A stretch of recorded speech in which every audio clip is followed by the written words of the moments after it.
आप देख रहे हैं, आपने अभी सुप्रीम कोर्ट के बारे में पूछा कि सुप्रीम कोर्ट में न्याय मिलेगा, तो जिसके आप कहना चाह रहे हो कि इनकी क्यों नहीं इनकी जांच की जा रही है, ये जिस पार्टी की गोद में बैठे हैं उनको फंड देकर आए हैं मोटा। इसने 50,000 करोड़ की हेराफेरी की थी, तो उसमें से 20,000 करोड़ तो इसने पार्टी के फंड में भी डाले होंगे। अब पार्टी को इतना बड़ा फंड देने के बाद तो इनका इतना हक बन जाता है ना कि अपराध करें और इन्हें पार्टी बचाए। हेमंता विश्व शर्मा की पत्नी से पूछताछ करनी चाहिए पुलिस को। पुलिस को ठोक कर पूछना चाहिए। पुलिस तो खैर अब उनके गुलाम है, कोई ऐसी पुलिस आनी चाहिए जो उनके गुलाम ना हो, जो उनके इशारे पर ना चलती हो, जो ईमानदारी से काम करती हो। डेफिनेटली उनको पूछताछ करनी चाहिए और आपको पता लगेगा कि उसमें सख्त अपराधी निकलेंगे। कौन सख्त अपराधी निकलेंगे? जिसके ऊपर भी आरोप लगाया गया है। लेकिन हेमंता विश्व शर्मा की लगातार वो कह रहे हैं जो भाई इसके पास तो कोई आधार नहीं है, बिना बेफिजूल का आरोप लगा दिया है, और जहां तक कि अब कार्रवाई की बात हो रही तो ये डर डर कर छुप रहा है। ये देखिए, आप जो सवाल कर रहे हैं कि इसका कोई आधार नहीं है, ये तो सारे चोर कहते हैं। कोई चोर कहता है कि मैंने चोरी की है, इनके पास केवल ये ताकत जरूर है कि इन्होंने पुलिस को भेजकर उसके ऊपर आरोप लगा दिए। चोर आरोप नहीं लगाता है किसी एसएचओ के ऊपर, कई बार लगाते भी है कि मुझे मारा पीटा। चोर भी तो ऐसा करते हैं, जिनके ऊपर अगर एसएचओ पकड़ना चाहे उन्हें तो आरोप लगा देते हैं, इसने मुझसे रिश्वत मांगी, इसने मुझे पीटा, अपना सिर खुद दीवार में देकर फोड़ लेते हैं, कहते हैं इसने मुझे घायल किया, उसके ऊपर आरोप लगा। ऐसे ही हेमंत विश्व शर्मा भी एक तरीके से कानून को साथ लेकर अपना इस तरीके की हरकतें कर रहा है। लेकिन फिर सर ऐसे वक्त में जहां पर आप कह रहे न्याय दूर दूर तक नहीं मिल पाता है, ऐसे वक्त में गुवाहाटी हाईकोर्ट ने कहा है भाई इसको जो है सरेंडर करके पूछताछ होनी चाहिए, तो क्या सरेंडर कर देनी चाहिए हेमंत इसको पवन खेरा जी को? जब कोर्ट कहेगी सरेंडर कर देनी चाहिए तो कर देनी भी चाहिए, फिर डरना किस बात का है?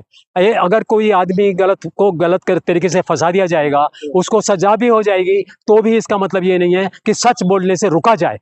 पवन खेड़ा ने अगर बोला है तो उसकी जांच दोनों तरफ होनी चाहिए, और जांच होनी चाहिए, केवल ये नहीं आधार बनाना चाहिए इसको मारो कूटो और इसका पेड़ा बना दो।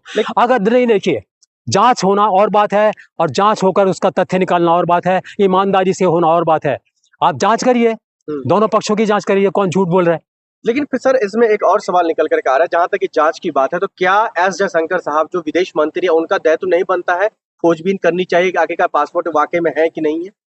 यार, जयशंकर की औकात है इतनी कि वो हेमंत विश्व शर्मा से कह दे कि तू अपना पासपोर्ट तो दिखला दे मुझे? वो उसकी इतनी औकात है? या गृह मंत्री की भी इतनी औकात है कि हेमंत विश्व शर्मा से कह दे तुम्हारे ऊपर इतने हजारों करोड़ का घोटाला लगा हुआ था और हमने लगवाया था, हमने आवाज उठाई थी, आओ इसका जवाब दे दो।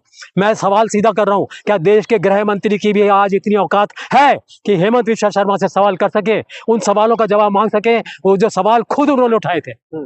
तो फिर आप वो कह रहे हैं उन्होंने जो खुद सवाल उठाया था उसका जवाब वो खुद नहीं दे रहे, तो फिर गृह मंत्री और एस जयशंकर साहब भी कहीं ना कहीं चुप्पी साधे हुए हैं। ये सब मिले हुए चोरों की मंडली है, ये सब चोरों की मंडली है, इसीलिए चोर इसमें शामिल हो जाते हैं, सारे अपराधी इसमें शामिल हो जाते हैं, सारे भ्रष्टाचारी इसमें शामिल हो जाते हैं, और जिस जगह इनके कदम पड़ते हैं वहां पर सर्वनाश शुरू हो जाता है। लेकिन सर वो लगातार कह रहे हैं जो मैं कानून का रक्षक कहीं ना कहीं बन करके आया हूं, क्योंकि वो कोई भी फिजूल का आरोप लगा देंगे तो उस पर कार्रवाई नहीं होगा तो क्या होगा?